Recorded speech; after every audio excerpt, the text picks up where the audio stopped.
갑진일주에 대한 설명 동영상입니다.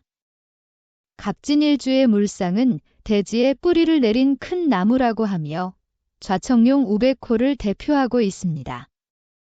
갑목이 오행으로는 청색에 해당하므로 동물로는 용을 대표하는 진토이기에 청룡이라고 하며 또한 갑목은 동물로는 호랑이를 대표하는데 갑진의 경우 백호살이라고 합니다.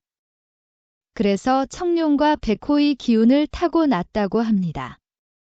오행을 기준으로 갑진의 성향을 알아보면 갑목은 땅의 기운을 받아서 높이 높이 뻗어가는 기운을 가지고 있다고 하겠지요.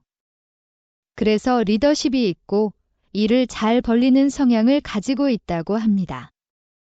그런데 갑진일주는 이 갑목이 대지에 뿌리를 내리고 있으므로 그 기운을 얼마나 잘 받고 성장해 나가겠습니까?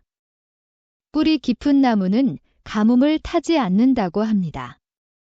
뿌리가 넓고 깊어서 어떤 환경 변화에도 강하게 견디어낸다는 말입니다. 그래서 의지가 굳세고 강해서 어떤 시련도 견뎌내는 사람을 비유하게 되지요. 갑목에 대해서 진토는 편재의 관계에 있습니다. 편재라는 것은 정해진 금전이 아닌 투자와 관련된 성격의 금전을 뜻합니다.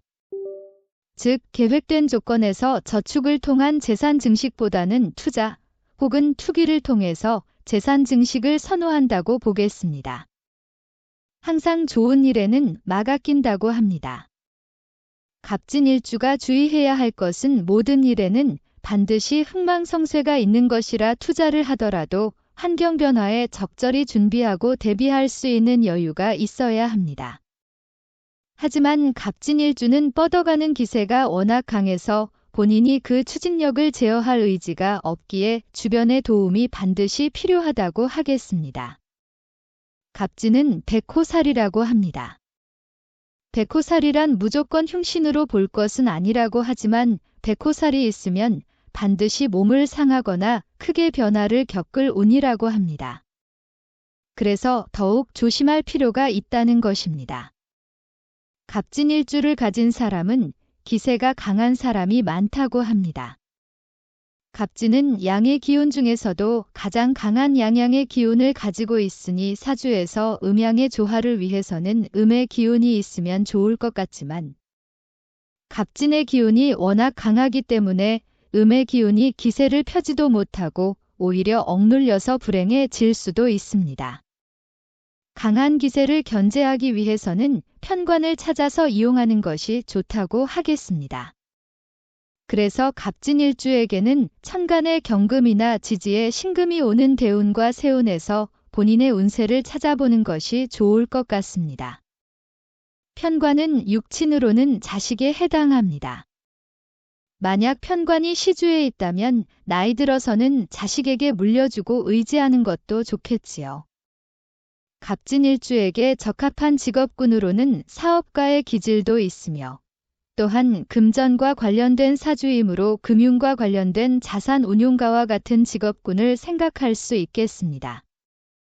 요즘은 직업군이 워낙 다양해서 본인의 재능이 교육 분야라고 한다면 교육 분야 내에서도 관리직이라던가 교육사업 즉 학원 운영 인터넷 교육사업과 같은 다양한 분야가 있다고 하겠지요. 갑진은 재고귀인이라고 합니다.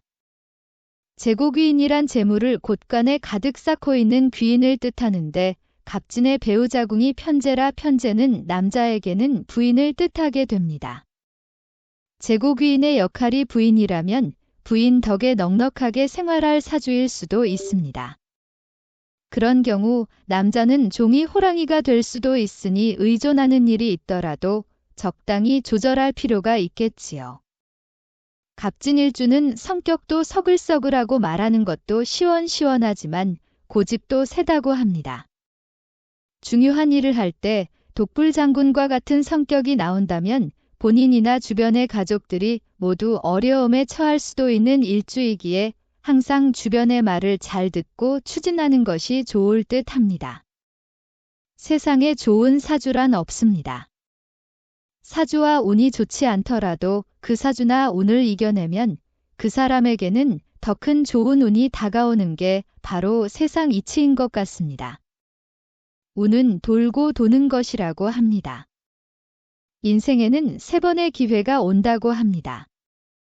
제가 보기에는 어떻게 하느냐에 따라 3번 이상의 기회가 온다고 생각합니다. 그 운이라는 것은 그때를 준비하는 사람만이 차지하게 되겠지요. 아직도 습하고 무더운 날씨입니다. 밖에서 너무 무리하게 활동하시다가 몸 상하지 마시고 항상 건강관리 잘 하세요.